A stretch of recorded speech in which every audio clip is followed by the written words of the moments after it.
Oklahoma ပြည်နယ်က Oasis Valley ဆိုတဲ့အင်ယာတစ်စီမံကိန်းတစ်ခုစီမင်းတို့ရောက်လာခဲ့ပြီဒီနေရာကကြည့်လိုက်ရင်တော့တာယာလှပတဲ့အစစ်မြင့်အင်ယာဝန်းလေးပေါ့ဒါပေမဲ့အဲ့ဒီမြေအောက်မှာတော့နှစ်ပေါင်းများစွာကလေးကစုပြုံနေတဲ့နာကြီးမှုတွေနဲ့ကျိန်စာတွေရှိနေတာကိုဘယ်သူမှမသိကြဘူး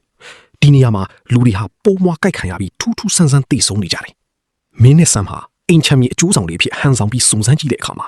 ဒီမြေဟာလွန်ခဲ့တဲ့နှစ်ပေါင်း180ကဒီတာကန်အိန္ဒိယမျိုးနွယ်စုတွေကိုအစုလိုက်အပြုံလိုက်တပ်ဖြတ်ခဲ့တဲ့နေရာမှာသိလိုက်ရတယ်အဲ့ဒီမျိုးနွယ်စုရဲ့နောက်ဆုံးခေါင်းဆောင်ကသူတို့မြေကိုလာကျူးကျော်သူမှန်သမျှတဘာဝတရားရဲ့အမျက်တော်သားနဲ့ရင်ဆိုင်ရပါစေလို့ကြိမ်ဆူခဲ့တာအခုအဲ့ဒီကြိမ်စာကအသက်ဝင်လာပြီနေဝင်သွားတာနဲ့အမျှကောင်းကင်တစ်ခုလုံးဟာအမဲရောင်တိမ်တိုက်ကြီးဖုံးလွှမ်းသွားသလိုပဲဒါပေမဲ့အဲ့ဒါကတိမ်တိုက်မဟုတ်ဘူးတန်းနဲ့ချီတဲ့ချင်းတွေပြားတွေနဲ့ပိုးမွားတွေမင်းတို့ဟာစောက်လက်စားအိမ်တစ်လုံးထဲမှာပိတ်မိနေပြီပိုးမွားတွေကနံရံကြားကနေတိုးထွက်လာနေတယ်မင်းရဲ့လက်ထဲမှာရှိတဲ့မီးသနက်ကဒီလောက်များပြားတဲ့ရန်သူတွေကိုတားဆီးဖို့မလုံလောက်ဘူးဆမ်ငါတို့အမိုးပေါ်တက်မှဖြစ်မယ်လို့မင်းအော်ပြောလိုက်ရတယ်ပိုးမွားတွေကမင်းတို့ရဲ့အသားကိုကိုက်ခဲနေပြီအသက်ရှူရတာတော့ခက်ခဲလာတယ်မင်းအဲ့ဒီအချိန်မှာစဉ်းစားနေမိတာကအဖေအကြောင်းပဲအဖေသားဆိုရင်ဒီလိုကျင်စာမျိုးဘယ်လိုဖြေရှင်းမလဲဒါပေမဲ့မင်းမအချိန်မရှိတော့ဘူးမင်းတို့ကအမိုးပေါ်မှာမိုးလင်းနေတဲ့အသင်းအတန်ခုခံနေရတယ်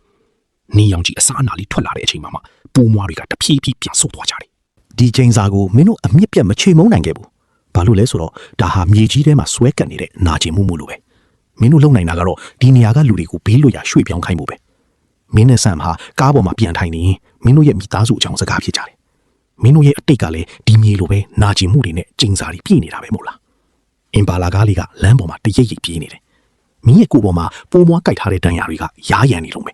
ဒါပေမဲ့မင်းစိတ်ပူနေတာကနောက်ထပ်ရောက်လာမယ်ဖုံးခေါ်ဆိုမှုပဲအဖေပဲမလေးသူတကယ်ရောအသက်ရှင်ရဲ့လားမင်းကားဆက်ကိုပို့နင်းလိုက်တယ်ရှိမှာတော့နောက်ထပ်လျှို့ဝှက်ချက်တွေရှိနေတဲ့မြို့တစ်မျိုးကစောင့်ကြည့်နေတယ်